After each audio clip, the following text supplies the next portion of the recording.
സൂറത്തുൽ ഇൻഫിത്താർ. ബിസ്മില്ലാഹിർ റഹ്മാനിർ റഹീം.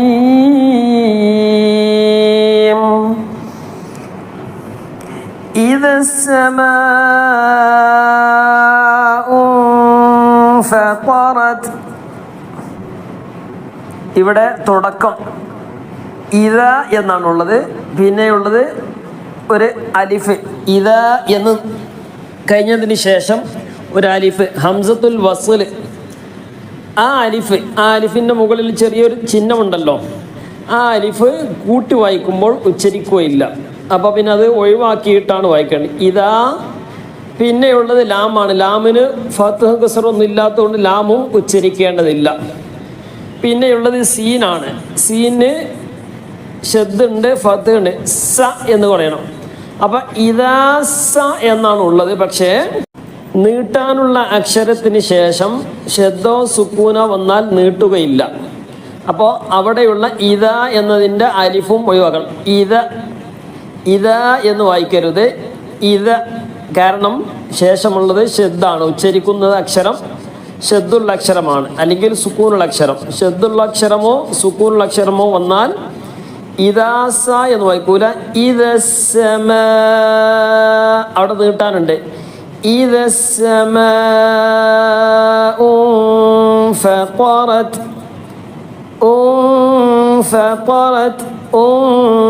ഫതറത്. ഊ കഴിഞ്ഞതിന് ശേഷം ഹംസത്തുൽ വസ്ലാണ്. നേരത്തെ പറഞ്ഞു ചിഹ്നമുള്ള ആ ഹംസ അത് എന്ത് ചെയ്യൂല, ചേർത്ത് വായിക്കുമ്പോൾ ഉച്ചരിക്കുകയില്ല.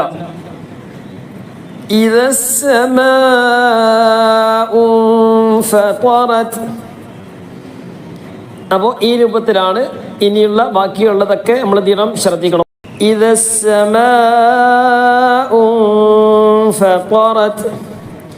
വഇദാൽ എന്നാണുള്ളത്. വഇദാൽ അല്ലേ, ഹംസത്തുൽ വസ്ല് ചേർത്തി വായിക്കുമ്പോൾ അത് ഒഴിവാകും. പിന്നെ ലാമിന് സുക്കൂന, നേരത്തെ പറഞ്ഞു ഷദ്ദ സുക്കൂന വന്നാൽ നീട്ടുകയില്ല. വഇദാൽ എന്ന് പറയില്ല. വഇദൽ കവാകിബു തസറത്. സ എന്നല്ല, സ. നാവിൻ്റെ തലഭാഗം അല്പം പുറത്തേക്ക് ഇട്ടിട്ട് പറയാം. സ. നാവിൻ്റെ തലഭാഗം പല്ലിനേക്കാൾ കുറച്ചുകൂടി പുറത്തേക്ക് ഇട്ടിട്ട് പറയാം. വഇദൽ ബിഹാറു ഫുജ്ജിറത്. അടുത്തത് ഒന്ന് വായിച്ചു നോക്കുക. മക്കൾക്ക് എന്ത് ചെയ്യുക, ഒന്ന് വായിച്ചു നോക്കുക. മക്കളെ കൊണ്ട് വായിപ്പിച്ച് നോക്കുക. നമ്മളാദ്യം മനസ്സിലാക്കുക, എന്നിട്ട് വേണം മക്കൾക്ക് പറഞ്ഞു കൊടുക്കാൻ. ഇല്ലെങ്കിൽ എന്ത് ചെയ്യും, നമ്മളെ ഭാഗത്ത് മിസ്റ്റേക്ക് കാര്യങ്ങളൊക്കെ ഉണ്ടെങ്കിൽ അത് മക്കളിലേക്ക് പകർന്നു കൊടുക്കാനൊക്കെ സാധ്യതയുണ്ട്. ഉസ്താദ് മദ്രസയിൽ നിന്നൊക്കെ നല്ല ഉഷാറായിട്ട് പറഞ്ഞു കൊടുത്തിട്ടുണ്ടാവും. പക്ഷെ വീട്ടിൽ വന്നാൽ കുട്ടി ഒരുപക്ഷെ നല്ല ഉഷാറായിട്ട് ചിലപ്പം പറഞ്ഞു കൊടുത്തിട്ടുണ്ടാവും. ചിലപ്പോൾ അത് നമ്മൾ മനസ്സിലാക്കിയത് മോളെ അത് അങ്ങനെയല്ല എന്ന് പറഞ്ഞിട്ട് നമ്മൾ ശരിയാക്കി കൊടുക്കുമ്പോൾ നമ്മൾ ഭാഗത്ത് തെറ്റാണെങ്കിൽ അത് കുട്ടികളിലും ആ തെറ്റ് പിന്നെ പകരാനൊക്കെ സാധ്യതയുണ്ട്. അപ്പോൾ അത് ആ പകർച്ചവ്യാധി ഒഴിവാക്കാനാണ് നമ്മുടെ ഈ ക്ലാസ്സുകളൊക്കെ. ഇൻഷാ അല്ലാഹ് ശ്രദ്ധിക്കുക. അടുത്ത 4-ാമത്തെ ആയത്തൊന്ന് ഓതി നോക്കി. നമ്മളാദ്യം ഓതി നോക്കുക, എന്നിട്ട് എന്ത് ചെയ്യുക, ക്ലാസ് ആദ്യം കേൾക്കുന്നുണ്ട് മക്കൾക്ക് എന്ത് ചെയ്യുക, ക്ലാസ് കേൾപ്പിച്ചു കൊടുക്കുക. അല്ലെങ്കിൽ മക്കളോട് ചോദിക്കാം. അപ്പോൾ അവരെങ്ങനെ ഓതുന്നതെന്ന് ശ്രദ്ധിക്കുക. വഇദാൽ എന്നാണോ വഇദ അൽ എന്നാണോ എന്നൊക്കെ നമ്മൾ നോക്കണം. ഇവിടെ എങ്ങനെ വായിക്കേണ്ടത്, വഇദൽ ഖുബൂറു ബുഇസിറത്. ബു എന്ന് പറയും. ബു എന്നല്ല, ബു.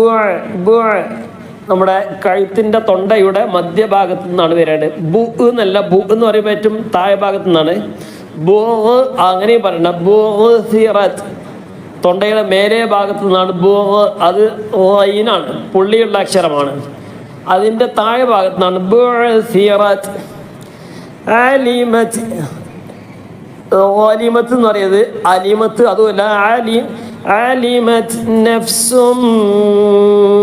ما قدمت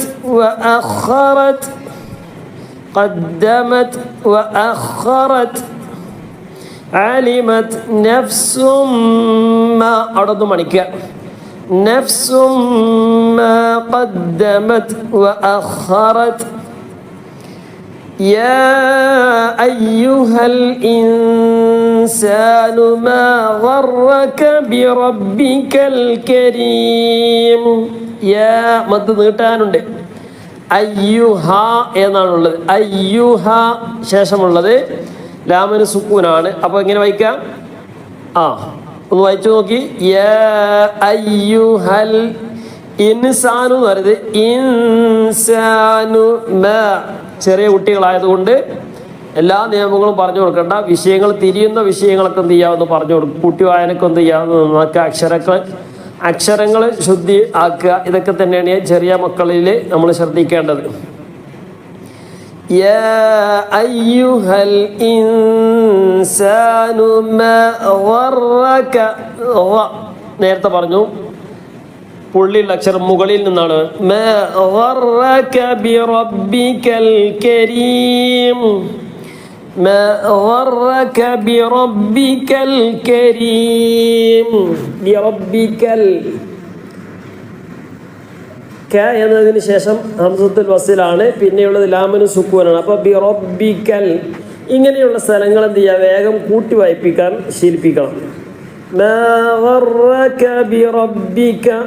പിന്നെ അവിടെ നിർത്തിയാൽ പിന്നെ അൽ കരി എന്നൊക്കെ പറയും, അങ്ങനെ അല്ലെങ്കിൽ ഉൽ കരി എന്നൊക്കെ പറയും. അപ്പോൾ അത് ഉണ്ടാകാൻ പാടില്ല. ഇങ്ങനെയുള്ള അലിഫും ലാമും വന്നാൽ പിന്നെ അതിൻ്റെ മുമ്പുള്ള പദം എന്ത് ചെയ്യുക? വേഗം കൂട്ടി വായിപ്പിക്കുക. അതാണ് നല്ലത്. ബിറബ്ബിക്കൽ കരീം. അവളപ്പോൾ നമ്മൾ ഓതാണെങ്കിൽ യാ അയ്യുഹൽ ഇൻസാനു മാ ഗറക ബിറബ്ബിക് ഇത് പറഞ്ഞ് നിർത്തിയാൽ ഞാൻ ബാക്കി ഓതാണ്. അങ്ങനെ അവിടെ നിർത്തേണ്ട ആവശ്യമില്ല. അങ്ങനെ ഓതാണെങ്കിൽ അൽ കരീം എന്ന് പറഞ്ഞ ഓതുക. അങ്ങനെ ഓദിച്ച് കുഴപ്പമൊന്നുമില്ല.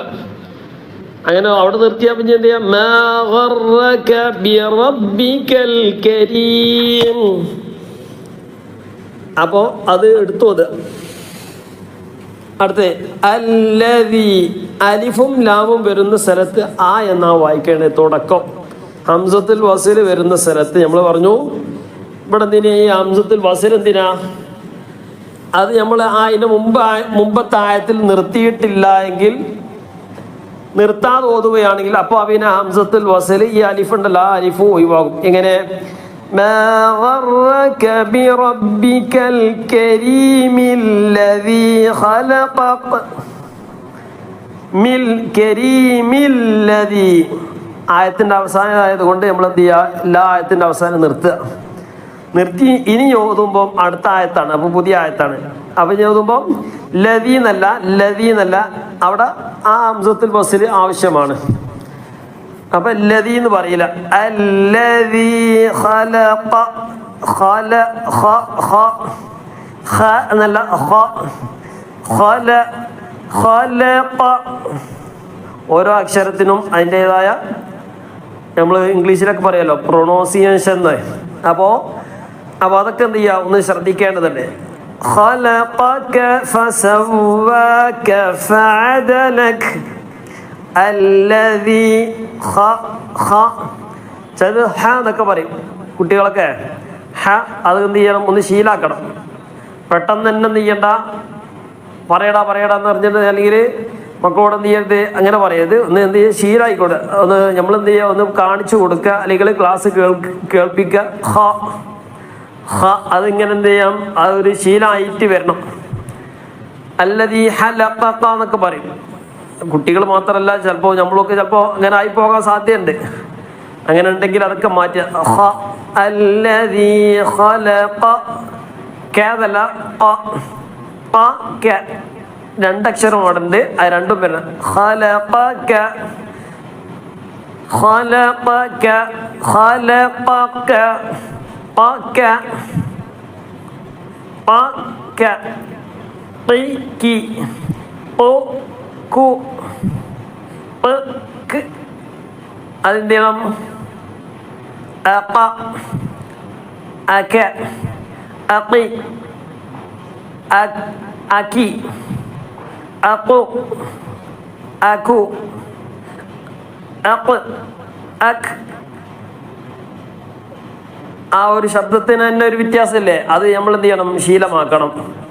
അല്ലദീ ഖലഖക ഫസവ്വാക ഫസവ്വയ എന്ന് പറയുന്നത് ഫസവ്വാക ഫഅദലക في أي صورة ما ശബ്ദമുള്ള മീമേ നൂന് എന്ത് ചെയ്യണം? ഒന്ന് മണിക്കാനൊക്കെ എന്ത് ചെയ്യാം? ഒന്ന് പറഞ്ഞു കൊടുക്കാം. മണിക്കാൻ ഇങ്ങനെ സൂറത്തിൻ മാ ശാഅ റക്കബക في أي صورة ما شاء ركبك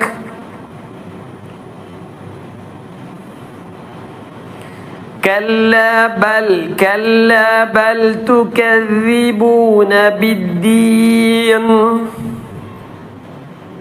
كلا بل تكذبون بالدين. ഒന്നുകൂടി ഒന്ന് നോക്കാം. ബിസ്മില്ലാഹിർ റഹ്മാനിർ റഹീം.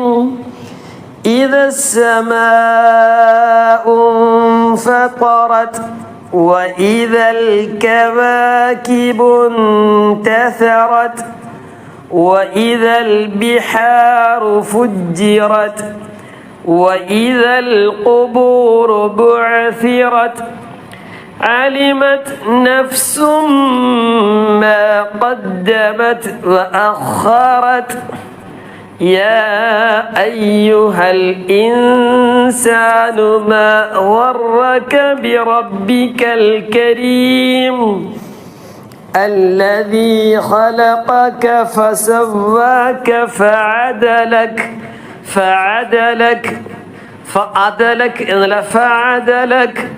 في أي صورة ما شاء ركبك كلا بل تكذبون بالدين.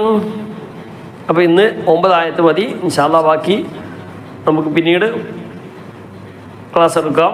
താല്പര്യമുള്ളവരൊക്കെ എന്ത് ചെയ്യുക? ജോയിൻ ചെയ്യുക. നമ്മുടെ ക്ലാസ്സിൽ പഠിക്കുന്ന മക്കൾക്കൊക്കെ എന്ത് ചെയ്യുക? പിന്നെ കൂട്ടുകാർക്കൊക്കെ എന്ത് ചെയ്യുക? ഒന്ന് അയച്ചു കൊടുക്കുക. ചാനലൊന്ന് സബ്സ്ക്രൈബ് ചെയ്യുക.